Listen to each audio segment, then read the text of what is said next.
या गौसे आजम अल मदद या शेख अब्दुल कादिर जिलानी शैन लिल्लाह, लोग ये विर्द करते हैं और इस नाम के जिक्र से मुसीबतें टलती हैं।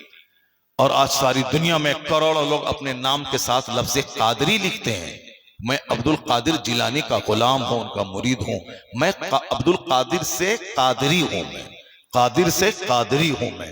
ये अल्लाह ने इनाम दिया किसी गौसे से आजम को जो 25 साल तक इल्म हासिल किए, 25 साल तक जंगल में दरख्तों का पत्ता खा के इबादत की, 40 बरस तक ईशा की वजू से फजर की नमाज पढ़ी, फिर मस्जिदों में, मदरसों में, खानकाहों में ऐसा दीन को जिंदा किया कि 70-70 हजार लोग आपकी तकरीर सुनने के लिए हफ्ते में 2 बार आपकी मजलिस में जमा होते थे। 400 मौलाना दवात और कलम लेकर आपकी तकरीर लिखते थे। 1000 किलोमीटर दूर पर कोई अल्लाह का वली पहाड़ की चोटी पर बैठकर महवे इबादत होता था, वो वहां से गौसे आजम की तकरीर सुनते थे। एक हफ्ते के बाद जब वह बगदाद आ जाते तो गौसे आजम की महफिल में 400 मौलाना जो तकरीर लिखते थे, उनकी तहरीर से वो अपनी तहरीर मिलाते थे, एक लफ्ज का फर्क नहीं होता था। ये गौसे आजम 70,000 आदमी, यहां तो मैं अगर माइक हटा के बोलूं तो वहां वो आदमी नहीं सुन पाएगा मेरी बात, मगर गौसे आजम की करामत थी कि 70,000 आदमी के बीच में माइक था ही नहीं उस टाइम में। माइक तो अभी 100 साल के अंदर बना है, बगैर माइक के बोलते थे। और 70,000 के लास्ट में जो आदमी होता था वो भी वैसा ही सुनता था जैसे सामने वाला सुनता था। सुभान अल्लाह, सुभान।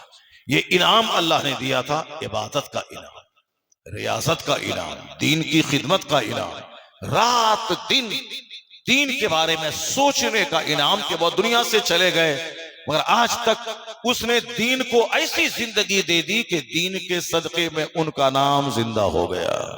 अब जब तक इस्लाम रहेगा उस वक्त तक अब्दुल कादिर जिलानी का नाम रहेगा, पूरी दुनिया में नाम रहेगा, क्योंकि उन्होंने दीन को जिंदा किया तो अल्लाह ने उनके नाम को जिंदा कर दिया। उस जमाने में बगदाद में अरबपति लोग थे, नवाब लोग थे, 1-1 हजार घोड़ा पालने वाले, आज की तारीख में 1-1 हजार कारें रखने वाले, इस कदर दौलतमंद लोग थे, मालदार लोग थे।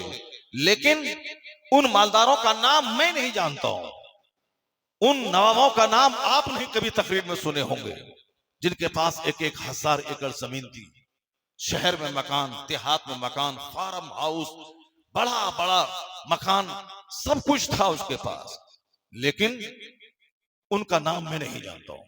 उनका नाम न तारीख के पन्नों में मौजूद है। इतना ही है कि एक नवाब था, एक जमींदार था, बड़े बड़े बादशाह गुजरे, बस इतना ही है, किताब के पन्नों में उसका नाम है।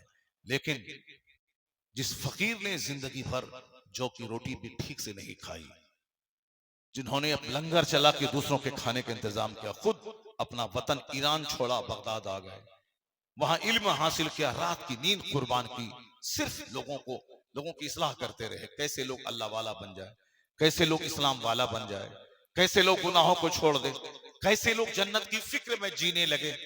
बादशाहों के घर में तहज्जुद की नमाज डाल दी, चपरासी से लेके बादशाह तक सबको इशराक और चाश्त का आदी बना दिया। जो लोग जुल्म करने वाले, तलवार चला के कत्ल करने वाले थे, वो एक चूटी पर पांव रखने से डरने वाले अंदर से बन गए। जो बेपरवाह था उसको सेंसिटिव, हसास किसने बना दिया? जो 5 वक्त की नमाज नहीं पढ़ता था उसको तहज्जुद और इशराक और चाश्त पढ़वा दिया। जिस बादशाहों के घर में शराब के जाम खनकते थे, जहां नाचने वाली तवाइफें साहब पायल पहन के नाचा करती थी, उन घरों में तिलावत, इबादत का माहौल गौसे आजम ने पैदा कर दिया। तमाम शराब के जाम तोड़ दिए गए, रईसों मालदारों के घर में कुरान की तिलावत दाखिल हो गई। यानी इस कदर दीन जिंदा हुआ कि अमीर से लेके गरीब सब घरों में तिलावत, इबादत का माहौल पैदा हो गया। दीन को जिंदगी दे दी गौसे आजम ने। अल्लाह ने इनाम यही दिया कि जब तक दीन रहेगा अब्दुल कादिर तेरे नाम का डंका बजता रहे।